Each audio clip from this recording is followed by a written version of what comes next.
studios in Brea, California, here is the Doyledin podcast. Welcome back to the Doyledin podcast. We're your hosts, making sure you stay Doyled in, and we're gonna go over this past week's Raw, and first let's go over general thoughts about it, and we'll start with you. What were your general thoughts about this week's Raw, and maybe where WWE could be headed towards for WrestleMania? I thought it was a good Raw overall. Did a good job putting on some good matches. Really good matches, actually. And okay promos, but in the right spots. The right people talking instead of, maybe doing certain things. But again, for me, the end of the show was flat. It was not something that you should have for, Raw to leading up to WrestleMania. I know you still have 3 weeks left to push stuff, but you don't want to wait, especially right now, the way things are for pricing and everything else. You don't want to wait till the last minute before you go, hey, here's something to really, grasp, and it's going to be too late. This is not, 94, 95, 96, 97, whatever you want to say, where you can get away with that kind of thing. I know you don't have to buy pay-per-views anymore. It's streaming free as long as you have an app. But, I mean, just the general consensus and the general interest in WrestleMania has just plummeted because, in my opinion, there's not one match on there that really makes me say, I got to spend 4 hours of my day catch this show. They certainly stepped it up with Orton and Rhodes on SmackDown. But even still, the fans, the live crowd shit on him because they're all cheering for Orton. So they kind of got to, in my opinion, they got to pivot and they got to make it where, I texted you this, I think, last week or earlier this week, not to get off Raw, but, when it comes to Rhodes and Orton, I'd have Rhodes come out and shit all over the crowd. Just say, you know what? You guys want to cheer Orton before he attacked me? That spurred him on to do what he did. Mm-hmm. And then you guys cheer while he's attacking me? And then after he attacked me? Well, I'm done with you people. Screw you. You're just like Randy Orton. You're backstabbing pieces of crap, whatever, you want to say. And people will just boo the shit out of him. He's over as a huge heel. And Orton can come out and be the same guy he was last week, which people just love. They love this version of Randy Orton right now, which I think is great. And he's got that methodical, slow way of presenting himself, which really works for him. And I think that can be played upon and capitalized on. But people want to see Rhodes as a heel. People are tired of him. People are over the whole fucking looking like a Christmas fucking ornament, when it comes out in those jackets and stuff. And, his whole bullshit story that, not his family legacy is bullshit, but it ends up being bullshit because it's repetitive over and over and over and over and over again. That's all we ever hear. Mm-hmm. And that takes me back over to Raw. Something else that I'm tired of hearing on Raw, of how these guys had to work so hard because they grew up in a rough life and they had to do this and that to get to where they are, and they deserve this opportunity. And it wasn't easy for them. Oh my God, how many wrestlers are going to have the same story? And you want us to feel sorry for them? I don't feel sorry for any one of them. Yeah. I don't care if you had a rough life. I had a rough life too, but you know what? Picked myself up and made something of myself, and so did they. So don't give me that bullshit. I know you're making hundreds of thousands of dollars per year. Ain't nothing wrong with you now. Yeah. You're not getting sympathy from me now. Yeah. So anyway, I thought Raw. So Raw was decent. Yeah, I agree. Raw was decent. And when we did our last episode, we hadn't seen, or I don't think SmackDown was even out yet. So we didn't see the the turn that Randy had made on Cody, and seeing the turn that they wrote into the storyline, I feel like there's a opportunity to make it as I don't know if it would be on the same level, but close to it, with the same hype as WrestleMania 17 with Rock versus um, Stone Cold. Awesome. I Mhm. think I think it has the opportunity to be our Rock versus Austin, of the modern day. But I just I think the best way for them to do it would be to do what you're saying is turn Cody heel, and then while everybody's loving the way Orton is right now, I mean that's like I mean that's perfect. You know, you're giving people both things. Cody heel, Orton, whatever the fuck Orton's doing. Let's say he's still a heel. But technically people are loving it. So would that make him a face? I mean, I like, Well, what, you I know, think you said something interesting there. I mean, comparing it to Rock and Austin, obviously, is a huge compliment to them. But they could do that. They could turn Rhodes heel in the match itself. mhm. It's just You know, these two wrestlers have that history to where this could be probably one of the best storylines that we've seen in a while, and I think that they have that opportunity. Is what is you know. Yeah, that's a good point. It's a great point. And I agree with you. I think no matter what happens, whether it's on the lead into the match or during the match itself, it's not over, right? It's got to continue, and they got to go all the way. They could take this through to SummerSlam, even Survivor Series. They play it right, because you're right. There's a lot of history between both of them, and when you have so much history, for it to be one and done, um, for me, it doesn't make sense. It would have to be stretched out, and especially if you're going to do a turn, you can stretch it out further, right? Because now you have opposite roles, and it's almost like a fresh start. So yeah, I'd Yeah, like to see that happen between now and the match itself. And if it does happen in the match itself, then you have a whole new, like I said, a whole new ball game on Raw, and then whole yeah, new lead up to SummerSlam or whatever else it might be. yeah. It makes me want to watch SmackDown, but I don't. I still just don't know how to access it without pirating it. But you know, um, Yeah, I mean, you're not missing a ton. I try to watch it, and I end up flicking through majority of it. So gotcha. Well, I don't know. you can catch the highlights on YouTube, I'm sure. Yeah. The Cody and Randy stuff, I'm very interested in.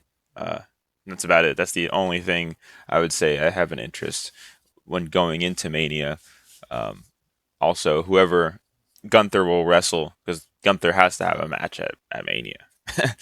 but but yeah, I mean, I thought this episode of Raw was good. Like you said, I think you pretty much hit the nail on the head.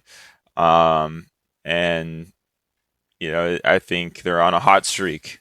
But is this hot streak only because they have to be on this hot streak to sell those WrestleMania tickets to get those people to watch WrestleMania?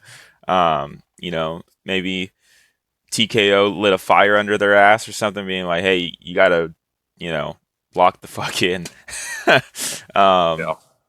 you know, Well, I mean, they've dropped the price again on the WrestleMania tickets for second time. They know they don't have it, even in 96, 97, during the peak, 98, the peak of the Attitude Era. Um, Asking for those prices is ridiculous, and you don't even have that kind of product right now to be even asking for those prices. yeah, So it's absurd, and to drop it twice, if you've already paid for those tickets, is a slap in the face. Um, but but speaking of Gunther, I mean, who would you pick for Gunther? I mean, he has to have a match. I mean, we're not that far out now. oh man, it's a great question. I don't know. I don't know. Because I heard that that the plan was to have him versus Rey Mysterio, and then maybe retire Rey Mysterio. But I think Rey Oh, Mysterio got injured or something to where that match okay. isn't gonna. I think I sent you that post. I don't know if that was true or not. I don't know. But but then I think they're pivot. The the rumor is they're gonna pivot and have Gunther um, have something to do with the Vision, which is why I said it to you, because early on when the Vision was being, you know, in its infancy, your biggest Yeah. theory was Gunther was going to join it. So Yeah. I mean, they need. I Yeah. feel I they mean, need somebody on that team right now that is serious and not, you know, because Austin Theory, he's not. I don't think he's what they hoped for, you know, especially. I'm liking him. I'm liking him. I Okay. mean, I don't think there's anything bad about him. He's done good in the promos. I like that Paul gave him a lot of attention on Raw on Monday.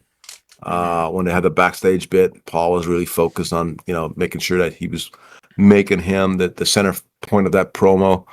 I like that. Um, Okay. his work's okay. I mean, Oh I yeah, think he I has think some good matches. he's a great wrestler, but I just don't know if he fits, you know, being part of a faction. I don't know. Mm, Um, okay. I have no, I don't know, but I forgot what the post said, what the rumor was about Gunther, but anywho, I think he was gonna go up against like Seth Rollins or some shit. I don't know. I mean, Seth will have to be going up against I'll have to take a look. somebody who's already in the. I mean, because here's the thing: Seth just came back, right? And from that layoff, you want him to come back and be strong. So I think having him against one of the current members of the Vision and have him go over, just one of those guys, makes the most sense, because it makes Seth look strong again. But if you put him in there against Gunther, somebody's got to lose, and I don't think you want Gunther losing at WrestleMania when he just ended 3 careers in the last year. And you don't want Rollins to lose either, because again, he just came back and you want to make him look strong. So I don't know if that's just somebody with their theories and oh, this will sound good, so I'm gonna make it sound like it's a legit thing. Dave Meltzer does that all the time. Yeah. And then when he's wrong, he just goes, "Oh well, they changed plans." No, that was never the plan. But I think that basically, I sent this to you. I'd love to see Joe Henry come up, and he's an NXT champion. When he did his bit last year, I think it was in the Rumble or something like that. There's the I forget Rumble. what. Yeah, and people were like, "Oh, they just killed his career." It's like, no, are you kidding me? He got a huge rub. He's going to be brought up. He's going to be signed to WWE, and they'll elevate him eventually. And sure enough, he's an NXT champion, and that's one step away now from being on Raw or SmackDown. And I think if you have him come in and go against Gunther at Mania, doesn't have to win because he doesn't need to win. Yeah. But Gunther keeps him strong, and Gunther can go on NXT and get them some ratings. Squash Uh, the talent there just because he's well, Gunther. yeah. No, he doesn't have to do anything. He just needs to go there and cut promos. That NXT crowd would love it. Yeah. But then to have the NXT champion at WrestleMania against Gunther, it'd be huge, be awesome, and I think that'd be a great match. Both those guys can go. Yeah. But would you have Gunther go over and get Oh yeah, you yeah, would have absolutely, yeah, you, yeah. He can cheat. It doesn't have to be a clean win, but he has to win. you would Uh, make him get the belt? He, no, it wouldn't be for the NXT oh, championship okay. It would just because I'd present it as, hey, listen, Gunther's in the ring, he's cutting a promo. Hey, look, Rey Mysterio, I guess, whatever, whomever. I don't have an opponent for WrestleMania, So I know everybody's afraid of me because I just end careers, but here's what I'll do. I'll put that aside.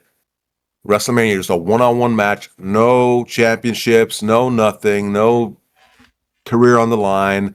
I just want to kick somebody's ass. Does nobody want to give me any names, you know?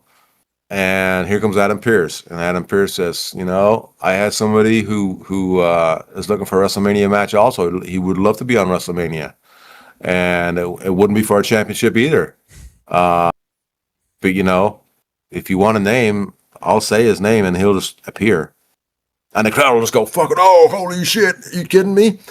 And Gunther's is like in the ring, played the dumb heel, which people don't do these days anymore. Like, what do you mean by that? Like, you know. And here comes Joe Henry from the crowd behind him, turns him around, whatever his move is, boom, gets out of there with the NXT Championship. Yeah, and crowd's going nuts, and Gunther's like freaking out and kicking the ropes, and then later on he's backstage with Pierce. I want that son of a bitch at WrestleMania. Yeah, blah blah blah blah. I'm more interested in that now than I am in fucking CM Punk and Absolute and Cinema. Roman Reigns. Book Yeah, it. thanks. That that sounds fucking fantastic. Yeah, and then you have fucking, you know, you have Gunther. They brawl on the outside, you know, blah blah blah. Ref takes a bit of a bump. Gunther throws what's his face back in. The guy we were just talking about. Adam Pearce, Joe Hendry. No, Joe Henry back in the ring and grabs the NXT title. Looks at it, has no respect for it. He clocks fucking Hendry with it. Ref comes in. Now, you know, didn't see it, but he comes in and counts. Well, NXT champion lost, but he lost because he got hit with the NXT title. Well, Gunther has been an NXT champion, so there's that. There's another. Yes, back in the day. Yeah, Yeah. so there's another angle you could, you know, do. Yep. You know, see if he's testing Joe Hendry if he's got the prestige to even hold the title. Right. So yeah, that's beautiful. Yep. That's great. That storyline is better than any storyline that's going on right now. If that ever becomes a thing, which would be great. But again, the creative juices that WWE has is just, I don't know.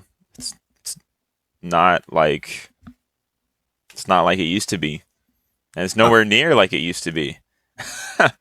No. And you know, part of that is just not having Vince there. You know, Vince was. You could have the same creative, and it could be better with Vince there because Vince knows how to direct them. Hey, here's an idea, Vince. You know, here's what we're thinking, and Vince will go, no, but this is on the right track. This part's not. And okay. And now he's teaching them as they're telling him what their ideas are, and then they end up getting on the right track. And it's just Vince is just a master psychologist like that. And you know, so no offense to Hunter, you know, I think Hunter's a great guy. I think he's got a great mind for the business and all that. But when it comes to creative, I don't think that's his main forte. And I think somebody like Vince, I'd love to see Steph come back. I mean, I know she's a mom, she's doing all her stuff, but good Lord, that company would benefit so much from having her in charge of creative.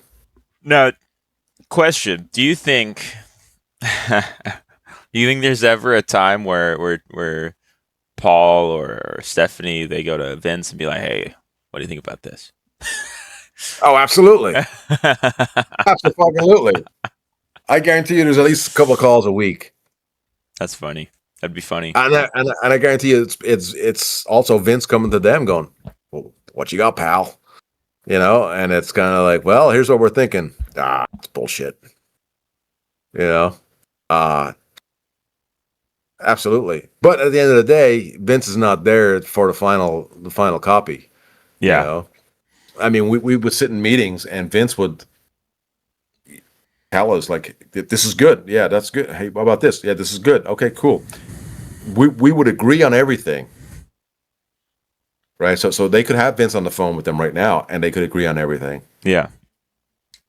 But on the way to the arena or on the flight to wherever we're going, it's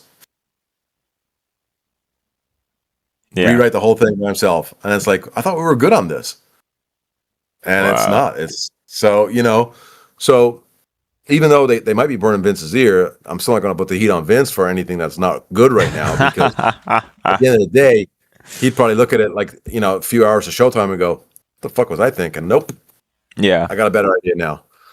That's just the way he operates, and it works. And man, business needs him. Yeah. I wish we could clone his mind for the business, man, because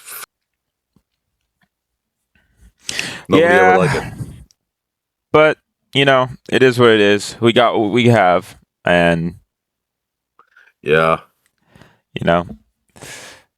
But yeah, I think we bring up some good points, and I think our points could be more solidified as strong criticism towards WWE as we go over what happened on Raw. But saying that, we did enjoy Raw, so I don't. But we know that it could be so much better. We know that what we have could be so much better, but I think they're just taking the lazy and the easy way out of like, they're just gonna watch it anyways. Who cares? I think there is a piece of that there. I do agree with that. I think it's it's on Netflix. It's streaming. I mean, it's not like a rating. It's obviously they want people to watch the show, and it's not going to be like, fuck, we don't really care what we put on. It could suck for all we care. No, but I think it is definitely, well, that's good enough. Instead of like, oh, it's not good enough. Well, let's see what we can do better. Yeah. I think it's one of those things where it's just like, sounds good. Yeah. Okay. If dumbasses like us can come up with better storylines, then I think there's an issue there.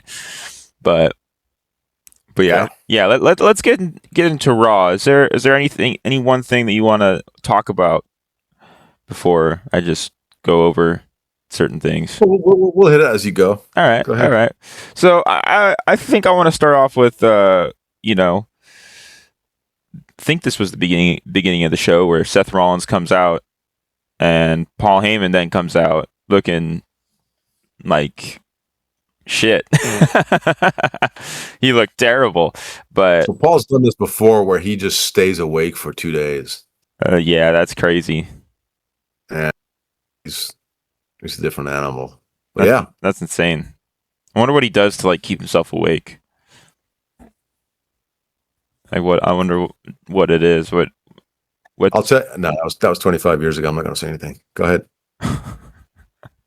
Okay, you have to tell me off camera, but yeah. So and then it's Paul Heyman's like, you know what? I'm bringing out Brock Lesnar because screw you, Seth Rollins. You hit me with the chair. This is what I got. I tell you, Paul is so good. I guarantee he came up with that. Yeah. I guarantee the whole promo and FAFO. You. Fucking Paul. He's so good. Yeah, F5. Yeah, that's what he said, not FU. He said, yeah. And just the way he planned. And he's been saying FAFO for a few weeks. So they already knew where they were going with this. Just for that moment in that promo, and that's the genius of Paul Heyman, Yeah, FAFO F5. Yeah, that was great. It was great. You see that's what we like. We like some little like creative things like that. Like even though just that little promo doesn't do much for the grand scheme of things, but it does much in that moment, and You probably wouldn't be able to tell us what other things were said during that promo, but that was the one that stuck out the most, So correct. But the one thing coming out of that promo, not just that, okay, because obviously we know what happened after that, is how this is getting to Paul, and how even after this promo it wasn't resolved. Yeah. So now what does he do? It's a great question, right? Because the whole point of bringing Brock out there was to get after Seth, right? Well, that didn't happen because who came out? Oba Femi came out, Right? and power bombed Brock Lesnar, which was pretty. The crowd went nuts. Michael Cole went nuts. Sorry, I think Michael Cole had to change his pants, but it was crazy. It was crazy to see somebody throw Brock Lesnar like that. So that was great. I mean, and after the power bomb, Brock tells Oba, "Stand on me, step on me." You can hear him say. And so, Brock's heavily involved in putting them over here, which is awesome, But this was a great moment for Oba Femi for sure, man. It made him look like $1 million, and yes, Brock sold it like $1 million, and this is exciting stuff. Now they got 3 weeks to really, capitalize on this. Brock has to get some heat back, because I don't see him beating Oba Femi at Mania. I mean, they can't do that. Nah, they can't.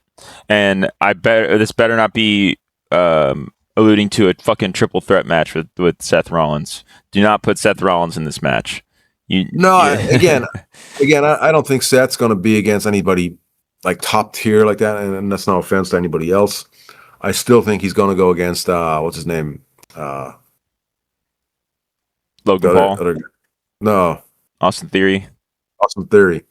Yeah. Because Austin can take and that's why Paul was so focused on him in that promo. But I think have him against Austin Theory gets Rollins the win. But you got to make Austin Theory look strong the next couple of weeks. Yeah, you got to make him look like a vicious animal who, holy shit, he could beat Rollins at Mania.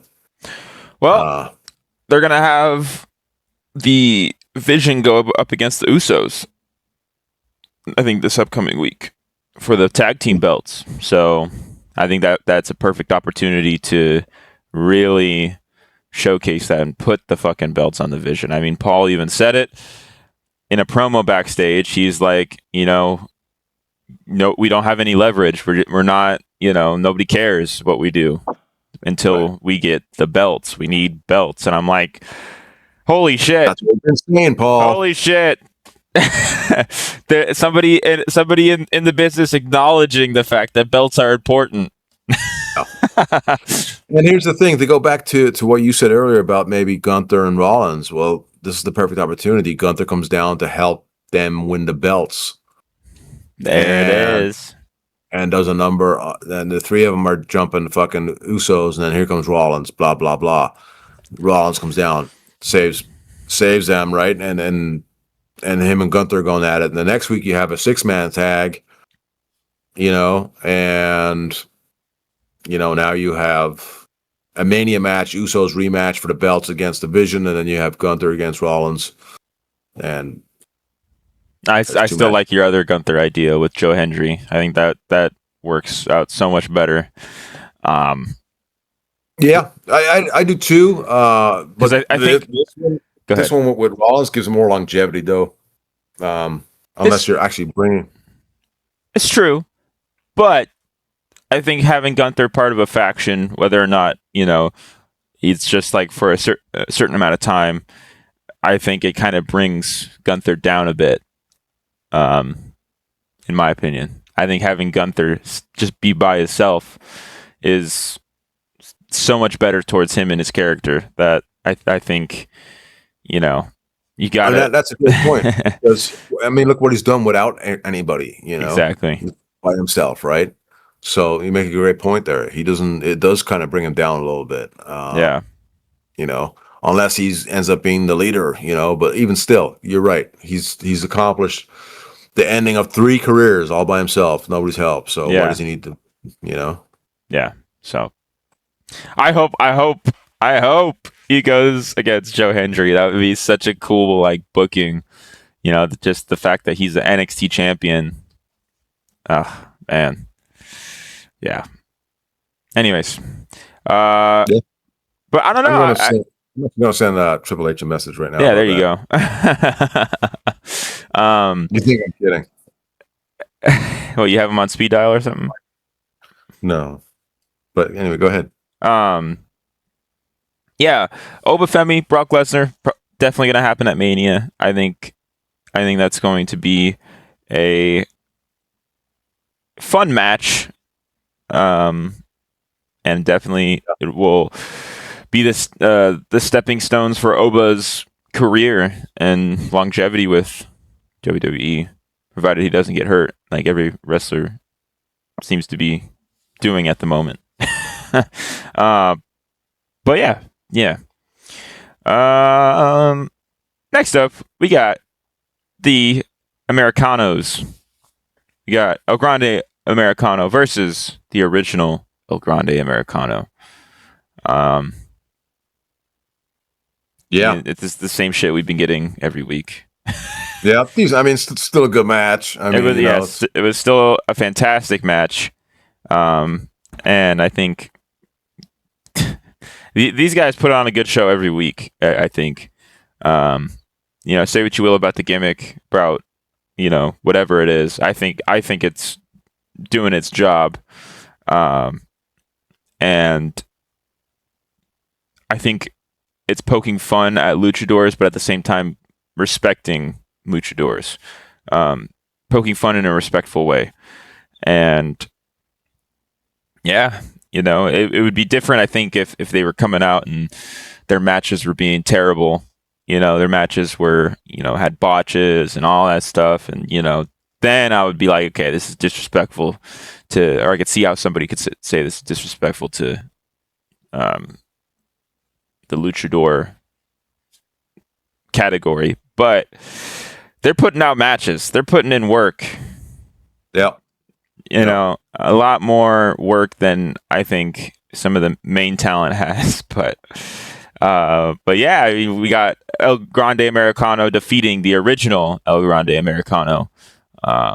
So yeah, and they played some footage from AAA where the faux pas Americano was wrestling somebody. I forget who it was, but he was pretty over, in front of the AAA crowd.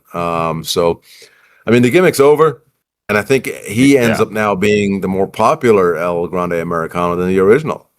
I think Chad Gable. I think that at some point here they're going to have Chad Gable unmask and turn heel, freak out, turn heel, and yeah, because I think that it's kind of flipping. It's one of those things where, man, the crowd just they like the heels. They do sometimes. They do. That was a big thing in the Attitude Era. It was the heels were cool. And that's what ended up having Austin so big, and then The Rock and all that shit. So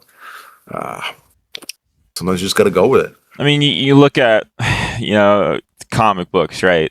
You look at comic books. You have these characters who they're not necessarily bad guys, but they're doing bad things. You got Punisher, you got arguably Daredevil, Batman. I know Daredevil doesn't kill like Punisher does, but still, he's going around beating the crap out of people. And rightfully so. But it's something that Superman doesn't go around beating the crap out of people on the streets. No, he's gonna grab the person, and be like, hey, stop doing this. And then the dude's like, all right, yeah, my bad, because he's Superman. But Daredevil, Batman, they're gonna beat the crap out of whoever is robbing the store before they tell them to stop doing what they're doing. And that's kind of the things we see with the heels right now, is they're beating the crap out of people and to send a message, instead of going into the ring with their little microphone being like, I'm better than you, you're old, and then that's it. Then we ended it's throw fists first and ask questions later. It's that kind of thing, and I think that's what everybody wants to see, and that's why we're seeing such a pop with El Grande Americano, not the original, and as well as Orton turning heel. It's things people want to see. It's solid. Yeah, you're right. Stop giving us just cookie cutter promos, cookie cutter gimmicks. You know, write your story, write what you want. Don't pivot. You know, if you see something going a different way, maybe pivot, but not like drastically. Just keep tell your story, and you know, I don't know. Am I making sense of what I'm saying? Absolutely. Okay. I mean, if you look at the most over, no, and I'm talking about just wrestling. I'm talking in general. Mike Tyson, right? He backed up everything he said because he did it. It wasn't just talking every week or whatever. It wasn't always talking. It was like, I'm going to do it, and he did it. And he didn't wait. He didn't even wait for the boxing match. He would try and get in people's faces during press conferences and stuff like that. And, you know, that's the kind of thing that people want to see. That's cool. Back it up. That's cool. Especially in today's world where there's a lot of friction going on. And when you live in a world, in my opinion, where it's constant social media, and that's all it is, it's just lip service, right? These people hiding behind keyboards, acting tough, virtue signaling, everything, all of it. Everything. You know, it doesn't matter what side you're on or who you like or who you don't like. It's all the same. It's all just people flapping their gums and just thinking they're all tough. And so when you have somebody who's doing it on TV, it's just kind of like, I've been reading this shit all day. I mean, I've been reading this shit all day. I've been telling people online this kind of shit all day. Come on. Yeah. I mean, I can just open 3 or 4 apps on my phone right now and see the same kind of thing that, you know, that Roman Reigns is saying on Raw. Some kid in his basement is writing about whatever politician or athlete or whatever. They're old. Right? So when you get that physicality, you're like, shit, you know, now here we go. All right, somebody's doing something finally, you know, because all I get is just this tension. And now the tension is broken because now we have, you know, some shit going down, you know. I mean, there's accounts on X, for example, where it's people in public that run their mouths and they get their asses kicked. It's like, I don't give a shit what the context is of this, but if you're going to show me some guy just fucking running his mouth and then some guy just popping him, all right, cool, I'm watching it. Yeah. I'm watching it because And we're talking about getting fucking like actually punched, not pushed to the ground and then that's it. Okay, we're talking about an actual fight goes down. Right. Yeah, you know, I mean, give it to me. I mean, and that's what guys want to see. That's what guys want to see. I don't like to fight. I don't like to fight myself. All right, but as a guy, I mean, obviously, you know, if it comes down to it, that's what we'll do. What we have to do.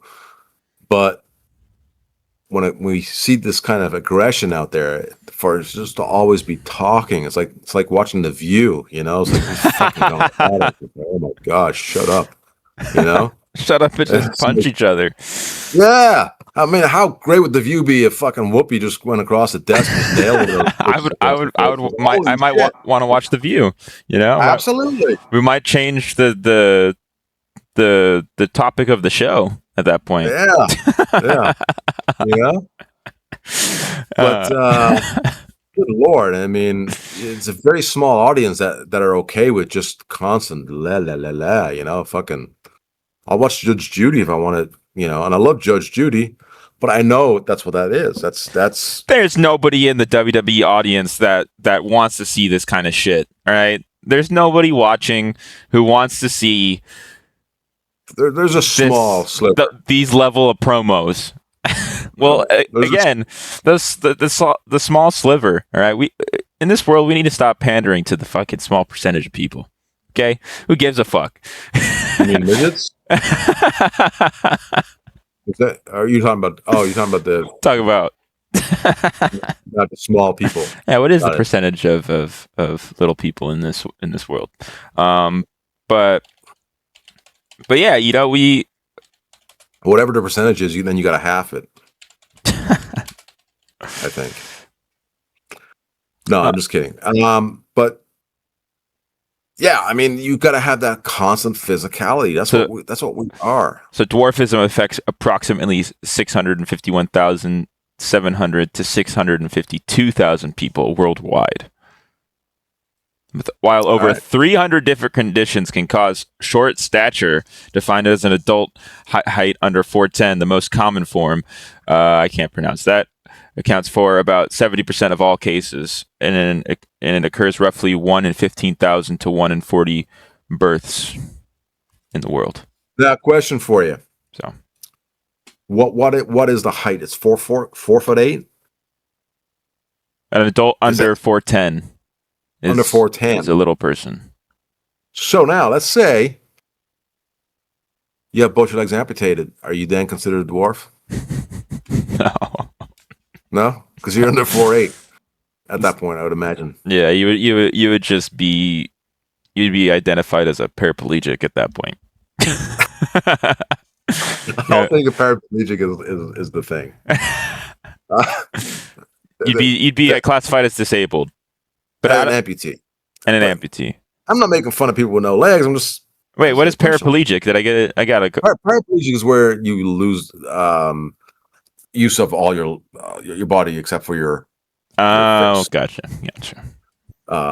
Yeah. My apologies for the paraplegics out there. Not like they can type hate comments, anyways. Hey, we're having fun. Get offended, piss off. Oh, you can make fun of us too. We don't care. Yeah, we don't care. I wanted to mention this. I was on Instagram. I saw somebody post their kid reacting to Orton turning on Cody, but they were in the audience and they were like in the nosebleeds or maybe middle nosebleeds. And the video starts with them focusing on the jumbotron that's above the ring. Okay, and they're focusing on that. And then the mom brings the camera back to the kid, and the kid's crying and whatever. But cool moment for the kid. All right. But I commented, man, paying all that money just to watch something you could have watched on your couch, and save the money. And of course, they got mad. They're like, don't tell me what to do with my money. I was like, well, I wasn't telling you what to do with your money. I was just pointing out the fact that you could have saved some money, but do whatever you want. And I got some heat. A bunch of people were coming in defending this mom, and I was just rage baiting. I don't care. Somebody even called me that I had a foot ass face, whatever that meant. And I was like, cool. That's a new one for me. So I'll take it. Foot ass face. All right. Foot ass face. FAF. I never heard that before. FAF. That's funny. Yeah. I even responded. I was like, that's a good one. Thank you. Have a good day. And see, like my feelings don't get hurt about that. Like what am I supposed to do? Cry that I have a foot ass face? Like, cool. Oh, I've been insulted a few times. So I love it. It's hilarious. It's funny. Yeah. I don't get insulted enough. So when I do get insulted, it's just funny. It's just funny to me. Oh. I can insult you even more if you're off the show. Well, I have no problem doing that.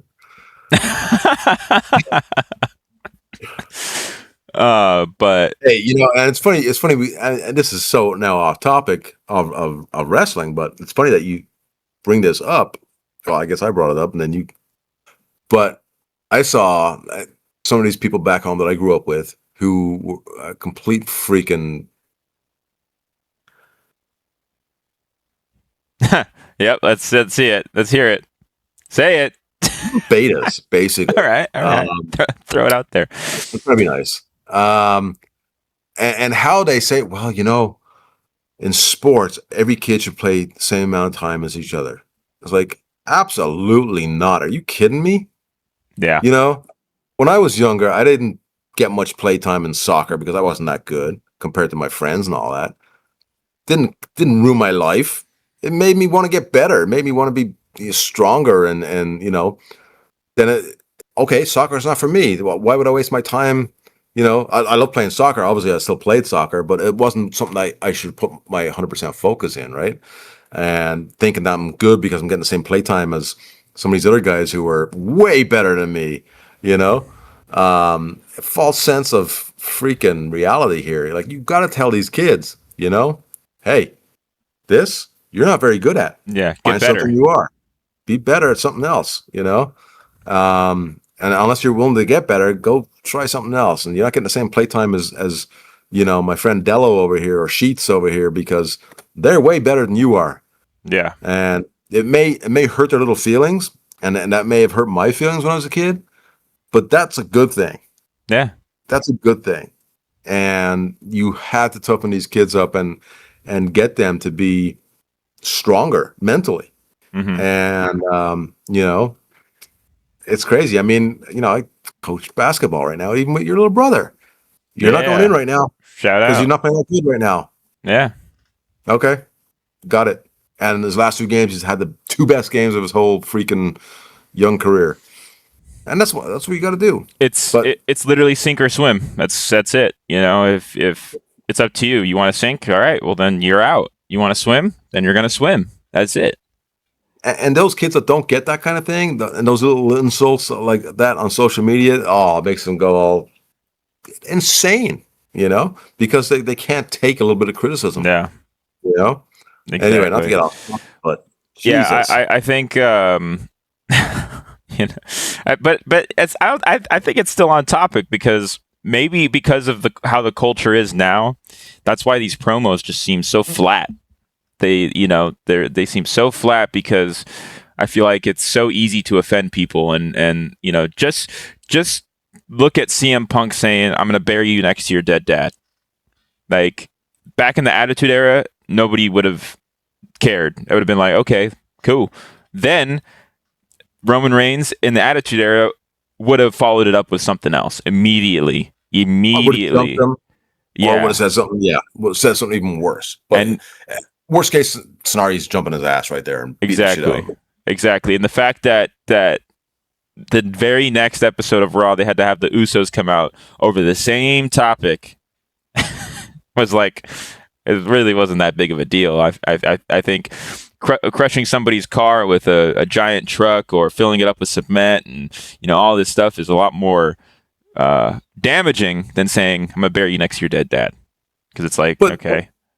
Yes, damaging, but I guess the point for me would be, okay, you're gonna say something like that, I'm gonna teach you some respect and beat the shit out of you. Yeah. Not that you hurt my feelings or anything like that, but instead they come out like you hurt my feelings. Instead, like, I'm so hurt I can't even hit you, but I want you to say you're sorry. Yeah. Apologize.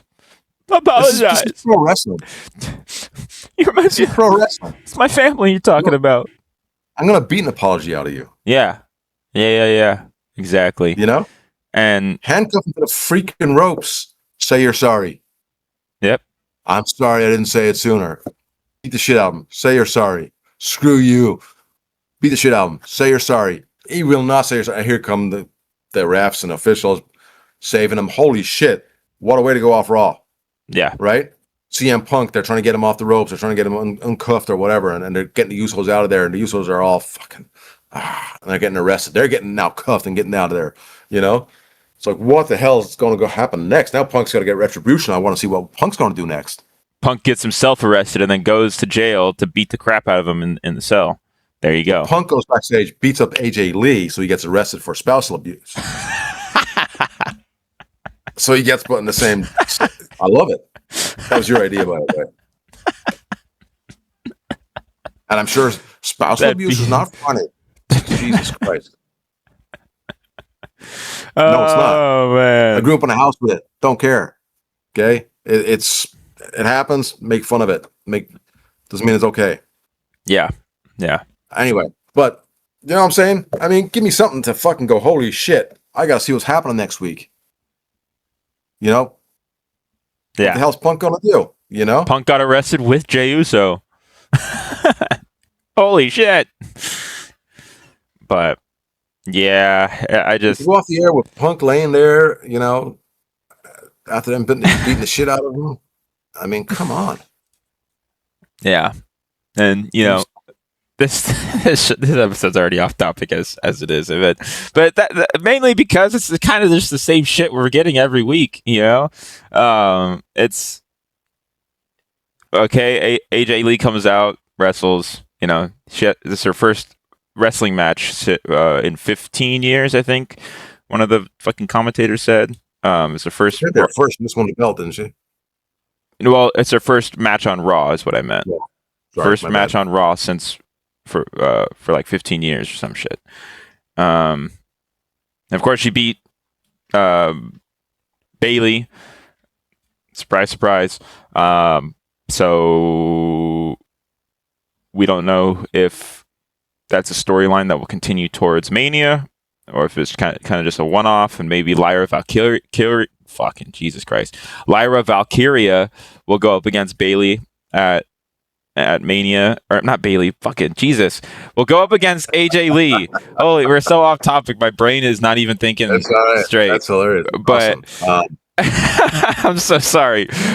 Maybe Lyra will go up against AJ at WrestleMania for the belt.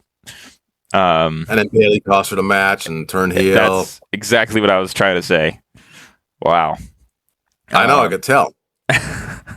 It was so fluid. But no.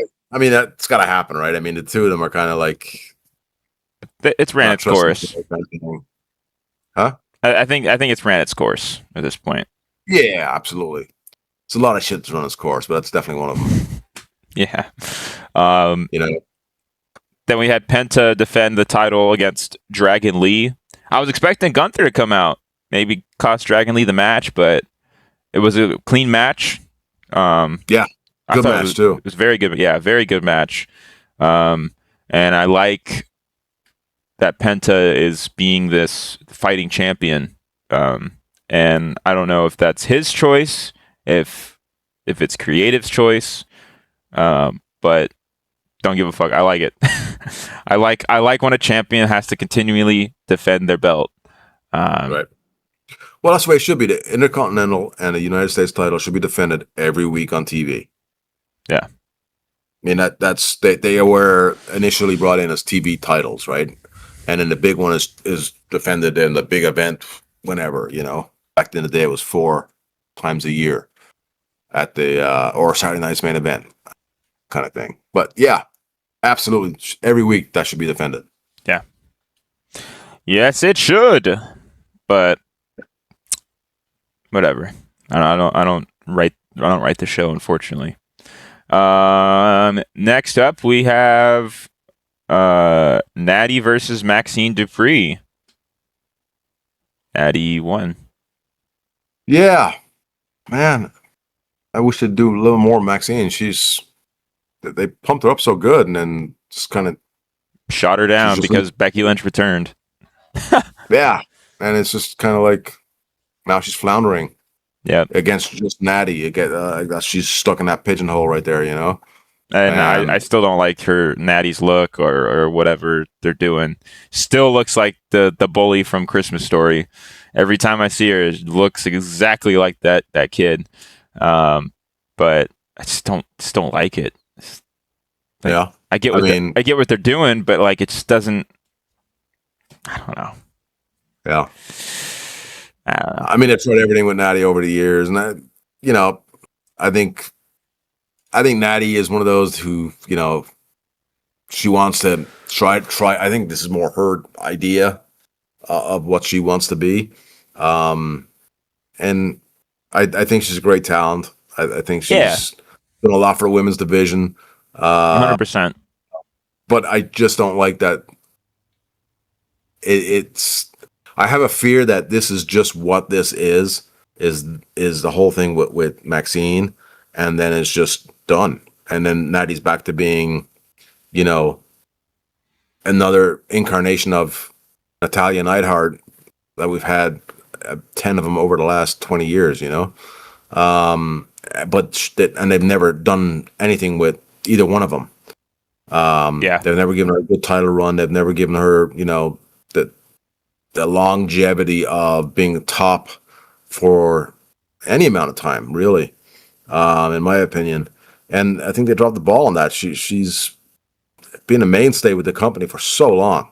And, we talked about how some people don't need a title, but not that she needs it, but I think it would have been good for her and for the title. And for a story. Yeah. But again, and then with Maxine, I don't know. Are they just going to drop the ball with her as well? You brought up a good point about the titles, and thinking about it, if Maxine still had the title, I think this storyline between her and Natty would have been a lot more interesting. Some people don't need a title, and that's something that I believe in firmly.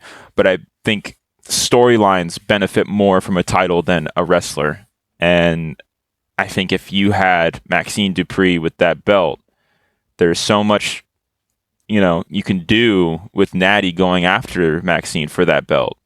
And I feel like because there's no belt involved, there's no reason for me to pay attention to it, which is unfortunate because you look at the men's division, one of the most interesting storylines within, I think, for the duration that we've been doing this show, was Punk versus McIntyre. No belt was involved. It was just, psychological stuff that was happening between, their storyline. And then Rusev and Sheamus. Again, just pure aggression in that storyline. And no belts were involved in those storylines, but they still made it interesting. And if you were to implement a belt into those two storylines, it would have taken away the main storyline at play. But in this instance, with Maxine and Natty, having that belt services the storyline better for Natty to more so go after Maxine Dupree. And it's unfortunate that Maxine doesn't have that belt and isn't getting that push that she was originally getting, I think, at the beginning of the year. But yeah. Whatever. Yeah, I mean, don't know if it's because of Becky or what, but yeah, it seems to just faded, and I don't know, change creative, I guess. They pivoted in another direction. But yeah, so I don't know how much longer. I don't know if this is going to go all the way to Mania. I kind of don't care to see Natty and Maxine as a Mania match. I hope maybe in some way they get implemented into somebody else's story. But I don't think it's at that point, or it's worth implementing them to another story. But yeah, my fear is they're going to end up having a submission match, and that can be saved for Raw. That does not need to be on Mania. Yeah. Do a steel cage match or something that, like, I don't know, something that isn't done on regular television. Yeah, I just don't think it's big enough to be a cage match. Yeah. But who knows? I mean, with the creative they're doing, maybe they see that as a worthwhile opportunity to have the blow-off match, or Extreme Rules, or do something. Yeah. Because Rob, if it goes to Mania, I hope we don't get a regular just. It can't be a regular match, right? Correct. Yeah. There's got to be a stipulation. There's got to be something. But yeah, no DQ, no street fight would be good. Yeah. Street Fighter submission match. Agreed. And then this match was also really good. Stephanie Vicaire versus Raquel Rodriguez. Yeah, Raquel is so good. Yeah. She's quickly becoming one of my favorite all-time female wrestlers. I mean, just everything about her is just great. I mean, her promos are strong. She looks like a freaking monster in there, but like a tough monster, like not just a big, I'm gonna beat you. She can work. Yeah. Yeah, agreed.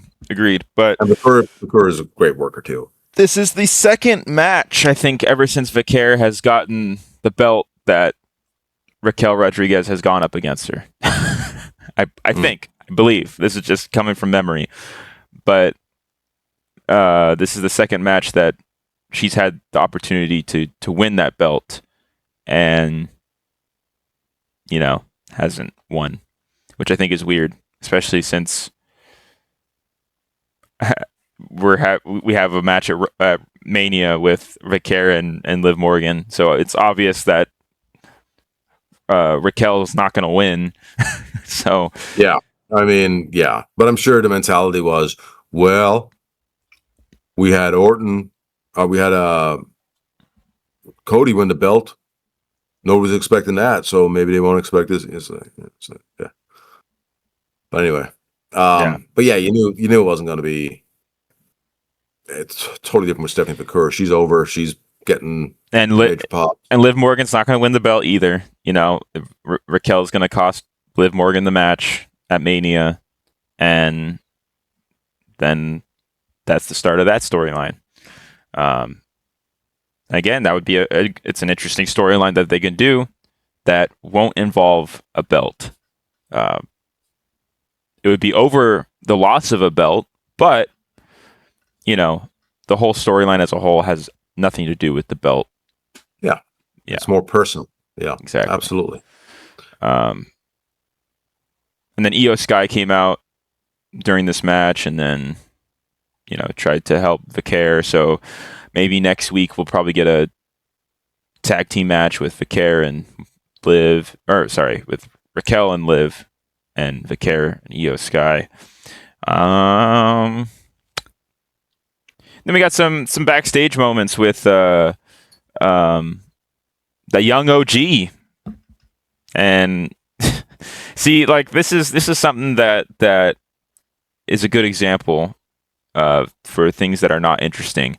Having this character, Javon Evans, which I don't think is over with the crowd. I don't know but.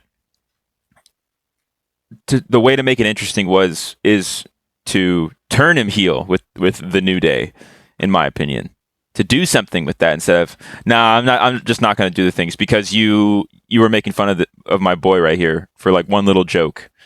Back to our topic of getting offended easily, and it's something that. Like, I feel like a 5-year-old wrote this or something. Like, what the fuck? Like, why not turn him heel? Why? Maybe allude to the fact that he doesn't know what he's doing because he's so green in the business. He's so fresh. He doesn't know what his path is going to be. There's creative things you can do with it, and I think they're dropping the ball and they're just going to give us this cookie cutter storyline with him of going up against the bad guys and coming out on top, being the hero and stepping up for your friend that's getting made. I forgot even what Kofi said, but yeah, I wasn't paying attention too much to it, but yeah, I would love to see him turn heel and go the New Day. Yeah, it would make it interesting. This young OG thing is you could still keep that mantra on him. Right. Now you can use it for heel heat. Absolutely. Exactly. And just be this annoyance of like, oh my God, this guy's fucking out here again. Jesus Christ. So same thing. And same thing, but he's being more annoying. He's diving deeper into that gimmick of just being an annoyance that you want to see somebody like kick this kid's ass. Right. Right. And same thing. No, I get what you're saying. I mean, everybody, not just us, the rest of the crowd too. Absolutely. Turning them heel and being the same person, but using it in an obnoxious way is just because I feel like we've been dissing on Javon Evans almost every episode, but I honestly think he's pretty good in the ring, and I think he is, and that's just it. It's like, and we're not really dissing on him. It's the gimmick, right? It's the gimmick. His work rate's fine, a little too hoppy for me, a little too fucking over caffeinated for me, but the other shit, he needs to just be a heel because that's what's going to get him over. Yeah, agreed, and I think having that New Day angle would be so good, so Oh good, my god. Oh my god. and then turn Grayson Waller face and maybe do something with him, but probably not because there's too much shit going on. I mean, that's a good way though for them to really start that new day, that new day, is to have them turn on Grayson Waller and have Javon Evans go against him Yeah, and get the over him. I don't see much for Grayson Waller on the main roster, at least not right now. So get him in that angle, loses, goes back to NXT or something like that. But yeah, for me, it's a slam dunk to have Javon turn heel and join the group. yeah. I thought it was pretty lame how he's just like, no, we're done. I don't want anything to do with you. After one little dig at, I forgot who he was talking to, but so Yeah, I think it was Dragon Lee. Oh, Dragon Lee. Okay. Yeah, I think it was right after Dragon Lee's match with Penta, and yeah, Hurt his feelings. whatever. I mean, happens. And we also got some more Danhausen. Which I'm liking.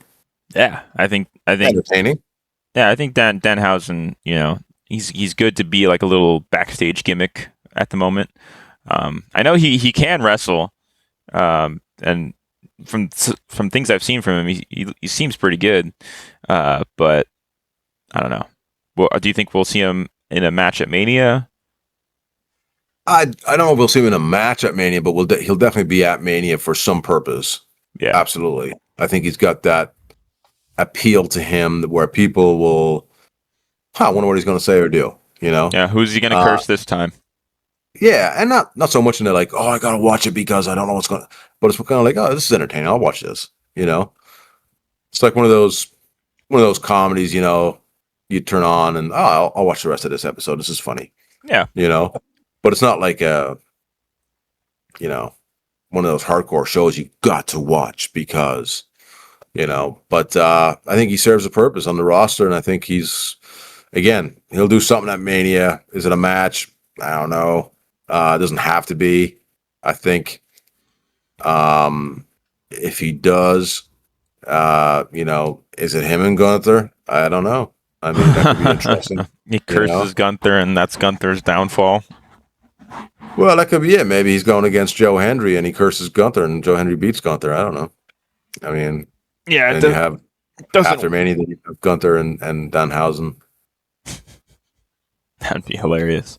But yeah, so I mean, there's many ways you can go with Danhausen, which is the good thing about his kind of gimmick is, it's one of those more entertaining gimmicks. So you can throw him in with anybody really, make something short term, make it work, and then he's on to the next one. So what they could have been doing with R-Truth. Yeah, I mean, he's tagging with Damian Priest on SmackDown, and I think they're in some kind of finals or something, or I don't know. But anyway, the tag division over there is just, it's not even existent. Anyway, God.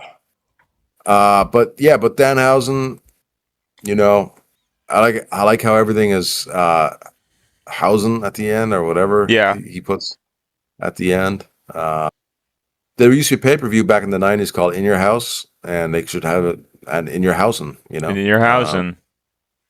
Yeah. But Danhausen's good. I like him. Yeah, so do I. I want to see more. What I don't want to see more of is Punk and Roman Reigns promos. let's stop the promos here. You're old again. The same shit. Hey, they put hands on each other this time. They did. They listened to you. Even still, it was like it took that much to get there, though. Yeah. After everything that went down the week before, so 2 weeks ago he said what he said. Last week he got one punched by one of the Usos, him being CM Punk, and Punk didn't apologize for what he said about. He had the opportunity to, but he didn't apologize for what he said about Roman's dad, and pretty much talked more shit on the whole family. Roman comes back, still no physicality, just words, and the promos were decent. The little bit of back and forth was decent, but it then started going on too much. It's like, okay, Roman, stop. You're not doing yourself any favors by going on. Less is more right here. And then the physicality was like, that's it. I think Punk pushing him because he was getting called old made Punk look like a bitch. Oh, even his face when he got out of the ring. I mean, and he's walking away from the ring, Punk. He looked like a salty little bitch. Yeah, it's like, you are old. It's like, really, dude? Like, do something with the fact that you're being called old. Yeah, I'm old, but I'm still gonna beat your ass. Yeah. And I still dug up a grave plot next to your dad. So, keep going with it. Keep going with it. Oh yeah. I mean, if you're gonna go there, and that's just it, right? It's like, I insulted your dad, your family, and everything, and nothing. You called me old, so now I'm gonna fucking hit you. Yeah. Like, there needs to be another, like a pre-tape. We I think feel like every episode we talk about doing a pre-tape, but there needs to be a pre-tape with Punk at a cemetery or something, and it's his dad's headstone, and then he's digging a hole next to it, or something like that. I feel like we'd be getting that if it was the Attitude Era. I mean, we would be getting so much better than this shit. Yeah. I mean, go back in time, you see Matt Hardy burning Jeff Hardy's house down with his dog in it. Well, you also see Al Snow digging up Big Show's dad, who was buried. Oh, shit. And dragging the casket through the cemetery. And the people in the cemetery kicking WWE out. Totally different story. But the fake funeral, all that good stuff, and Al Snow, I think it was Al Snow, right? That came in and hooked the casket up to the back of the truck and dragged it. I mean, come on, what the hell? That's awesome. I mean, that's crazy shit, right? I mean, so give me next week where, the Usos are at a fucking old folks home or something, and they're like, hey, you guys see Phil anywhere? Yeah, we're looking for Phil, and they're just screwing around and so funny, and they're just whatever it is, and I mean, give me some time to think about it, but you could definitely play into the whole bingo night and everything, and there's so much you could do outside the ring that would be entertaining, and you could incorporate a lot of creativity to push buttons to where not having physicality makes sense because they're not in the same room. They're not in the same ring. They're not, it's just building. And it's like, holy shit, man, when they finally get into the ring, it's going to go down. Yeah. But now I'm not excited because they've already been in the ring 3 weeks in a row and not a whole lot's happened. Nope. They just pushed each other. How dare you call me old? How dare you bring up my dead dad? Yeah. It's like standing on the edge of a volcano where nothing's rumbling underneath, so I'm not afraid of it, Yeah. I'm not like, there's no lava going to spew out. This is boring. But if I know that the plates are under there and they're going at it, and I'm like, holy shit, this thing's going to blow. Now I'm interested in seeing what's going to happen next. But nothing like that's happening. It's just lip service, And again, if you're not in the same room, if you're on pre-tapes doing shit, okay, I get it. You can't touch each other. That makes sense. But if you're going to be in the same vicinity, I got to see something, even if it's a pull apart and there's cops and there's backstage agents, producers, whatever you call them these days, and then they're pulling each other. I mean, that's what I want to see. Yeah. Give me a reason why you can't get to each other. Not a reason why you can, but you're not. right? Right. Correct. Instead of just what we're fucking getting. And like I hate, especially when it's the commentators the whole show. Oh, and Roman Reigns is going to come out, discussing the comments that Punk made last week, or the last time they were in the ring together. Why didn't he just deal with it while he was in the ring? Why is he waiting until 2 weeks after to what? You have to go home and think about it. Yeah, I mean his promos are pretty ass. So makes sense. But again, it's kind of like that. Like, why are you telling me he's coming out and to do this thing? So now I'm going to expect, all right, he's coming out. He's going to talk about this. Punk is going to come out. They're going to do another promo instead of beating the crap out of each other. And I don't know what WWE's obsession is of telling us that Roman Reigns is going to be there before he shows up. They did it with the Rumble. They're doing it with just him cutting a promo. I mean, I don't get it. And I agree with that to a certain extent. You could tease it like, is Roman Reigns? He said he's going to be here tonight. We haven't seen him in the building yet. Is he going to be here? I don't know. Is he going to show up? Or you have him show up backstage. What's he doing here? He's not scheduled to be here. What the hell? I mean, but yeah, giving me like, well, he's going to be here to talk then. And okay, cool. And later tonight, and yeah, I'm tired of the main event being promos. Why can't we end on a match? Why can't we? I agree. But if it's going to be a promo, it has to still be physical. Yes. If it's not going to be a match, some kind of physicality, right? Now that was a key back in 97, 98. If the NWO was coming out or DX was coming out at the end of the show, shit was still going to go down. Somebody's getting their ass kicked, and that's how you go off the air. Yeah. CM Punk tied the ropes, getting his ass whooped. I mean, they did it on fucking SmackDown. They had Cody Rhodes getting his ass kicked before they went off the air. Beautiful. Something like that. And his face is all fucking bloody. Perfect. Yeah. Just another year of Cody Rhodes getting bloodied before Mania. Yeah. So I don't get it. I don't get it, especially when we have the other program doing exactly what we want. Exactly what should be done. Not what we want, but what should be done. And the only thing I could think of, and I texted this to you the other day, was it's probably the talent. Either Punk or Reigns or maybe both. I don't want to seem that weak going into Mania. I don't want to. It's like, do you not get it? I mean, if do you not get it?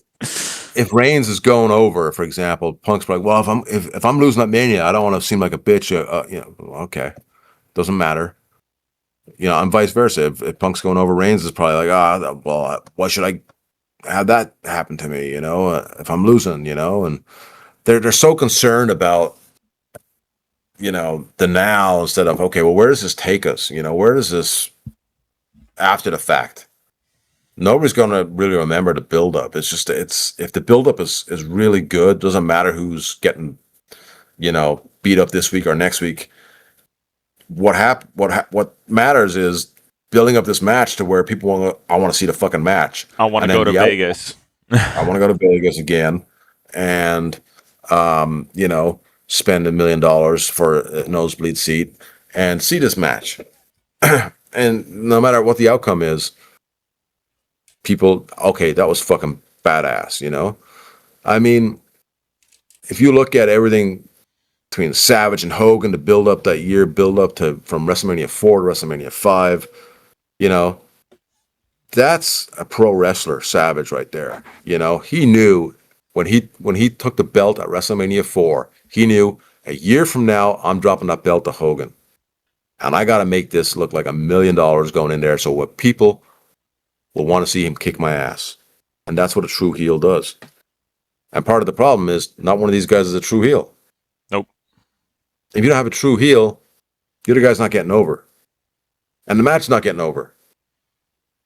So you got to have that one guy who's understands the business, gets it, and checks his ego at the door and wants to make money, And how to make money in this business is if you're a heel, you get the guy over. Yeah. Doesn't matter how, you get him over. And that's why Hogan would pick certain guys to work with, because he knew this guy's going to get me over. This guy will do what's needed. And that's why he wouldn't work with certain guys, is because this guy isn't going to want to do what we need to make me look great and make him look like a total asshole. Yeah. Because those people would be too focused on themselves. They want to age, it is. They want to be the top guy. I want to be the top guy. Well, there's only one top guy, and there's already a top guy. So, and it's not just a top guy. It's like, what will people think of me? My public image now on social media and all that. It's like, and they can't take the criticism. They can't make your profile private, man. I don't give a shit. Yeah. Either you're in WWE as a professional wrestler and you want to be a heel or not. Yeah. Simple. I mean, look at Paul Heyman. Look what he just did. He came out here looking like shit, looking like he was a bum off the street for 2 segments this week to get the guys over. It's not about getting him over. He's not going to be in a match at Mania. Paul Heyman's already over. Paul Heyman's older than I am. He's got grown-ass kids, and he's got another business that he has in New York. He's got a lot of other shit going on that, maybe his image would be tarnished in those industries if they saw him looking like that on TV. But he gets it. It's a character. It's a TV show. He's playing a role. Yeah. And, amazing. I mean, I wish you could have a commentator like we talked about this before: Bobby Heenan, Jesse Ventura, Jerry Lawler. Give us a heel commentator. A heel commentator. Make fun of these freaking kids. A true heel commentator, not a commentator will be like, well, I think El Grande Americano is the real El Grande Americano. I'm gonna call that one the real. Shut the fuck up. Nobody cares. Yeah. And then the next scene, Corey Graves is fucking not being that heel commentator he was for the Grande Americano match. I don't know.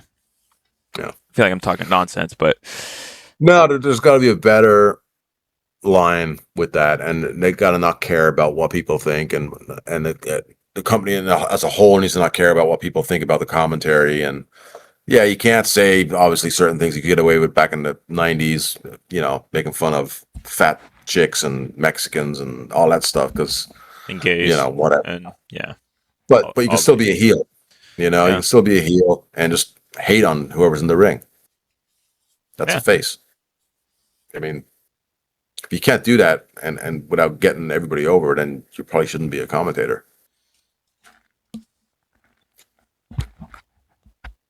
Enough said. No rant. Well, that's pretty much all I have to say. Me too. We'll see what happens on SmackDown tonight. 3 weeks till Mania. Don't we have a Saturday night's main event before then? Was that this week or next week or? I don't think there's anything. Let me look.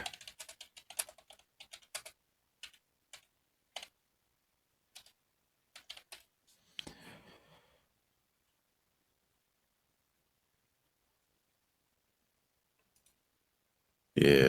So I guess the next Saturday night's main event will be in May. Okay. It'll be in Indiana, and the tickets go on sale today.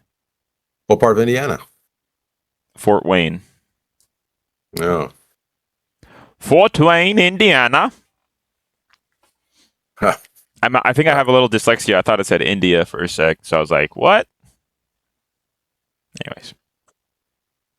There you go. So yeah, I don't think we have anything till Mania, any PLEs or anything.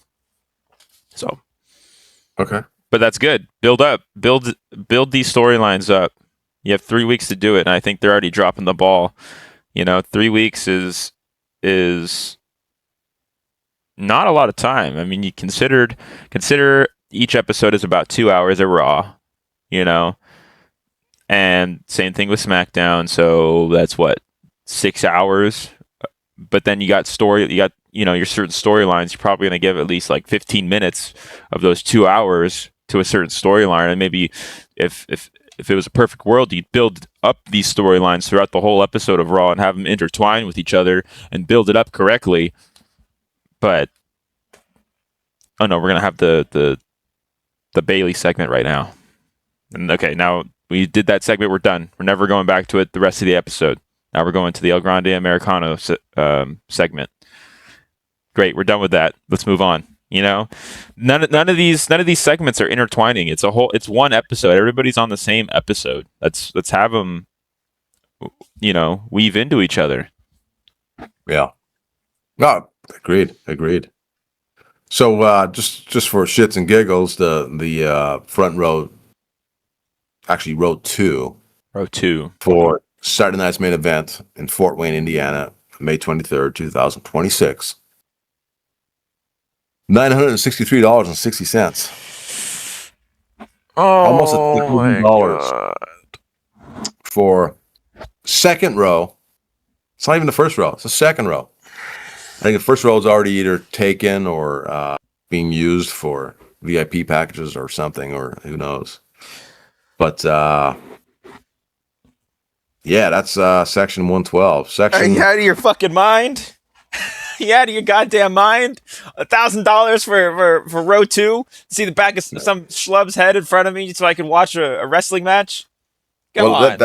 That's a VIP package. Okay. If we go to row 1, still as I scroll down here, row 1 in section 110, $542.40. So if you and I just wanted to go, it's $1,000. You could buy a Switch too.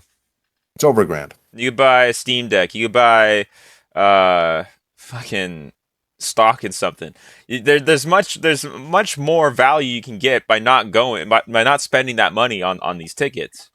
But like I feel like if you're gonna spend money on these tickets, you got the fuck you money, Well, Fort Wayne, Indiana, I don't know. There's a lot of people there to have FU money, but yeah, but the people going there, Fort Wayne, Indiana. Yeah, I've never been over to Indiana, but I would assume the people who are going to Indiana, those seats are going to be like celebrities or whatever. I would move to Indiana if I could. So yeah, that's crazy. I think now if WWE was still owned by the McMahon family, those tickets would be less than half that. I believe. So? Absolutely. Well, yeah, because he was very adamant on just on the merch. Keep the tickets cheap, and they're going to buy merch. Well, because you had good storylines, people would buy the merch. People would, get people over. I'm not going to buy a fucking Young OG shirt. Kidding me? With a 6'7" on it? No. Oh my god. No thanks. You want to know what shirt I would have bought? Is the Gunther shirt with Cena, him submitting Cena, and it tapped out like a bitch. So what I would like to see is the Undertaker's music hit, but it's Gunther. Because he's, got the graveyard full of dead careers. And he just mocks the Undertaker or whatever. And I don't know if Taker can come back for one last little, not a match per se, but just something to get Gunther over with. Yeah, but they got to use. You should have Gunther coming out like walking like Frankenstein or something, like walking all slow to the Undertaker's music, or and then he just starts laughing as he's doing it, and yeah. I also, now if we're going to go back to Rey Mysterio, right now, so Rey Mysterio's hurt right now; he can't do Mania. But if we are going to go back to that match, you could have a camera on Gunther, and it's obviously outdoors, right? And Gunther's talking like, "You're lucky, you know. I'd end your career too, you know." And he's at the graveside of Eddie Guerrero, you know. I mean, stuff like that you got to do. Eddie, they did so much stuff with Eddie when he passed, closer to his passing, that the family was all in favor of, because Eddie was so married to the business, and the whole Guerrero family is so ingrained into the business that stuff doesn't offend them. And that's like good shit, right? I mean, that's good. That's what's going to get Rey Mysterio really like, holy fuck, you know. But yeah, man. I mean, you got to do shit like that, you know. You got to bring reality into it. You got to tap into stuff that's going to make people want to kick your ass and make people want to see that person kick your ass. Yeah. The stuff right now, That'd be beautiful. meh. Yeah. You're old. That's it. Hell, I'm old. Anyways, that's all I got. That's all I got on this Friday afternoon. That's all I Morning. got I mean- too. And I think this is this is as long as a feature film, and I think it's we've gotten off topic, but I feel like, you know what, the things we gotten off topic about were more entertaining than some of the storylines that are going on at the moment. So, Absolutely. and you guys had a fact about dwarfism, so there you go. There you go. Send them home smart. But yeah, I got nothing else to say. So, any last words? Anything else? No, that's it. We good? Cool beans. Well, this has been the Doyledin podcast. Have a good day. Have a good night. Whatever your time zone may be. Don't forget to always stay Doyled in. And we'll catch you on the next one. Also, what are your guys' thoughts about, WWE storylines right now? Mania. Put it down below in the comments. We'll catch you guys on the next one right now. See you guys.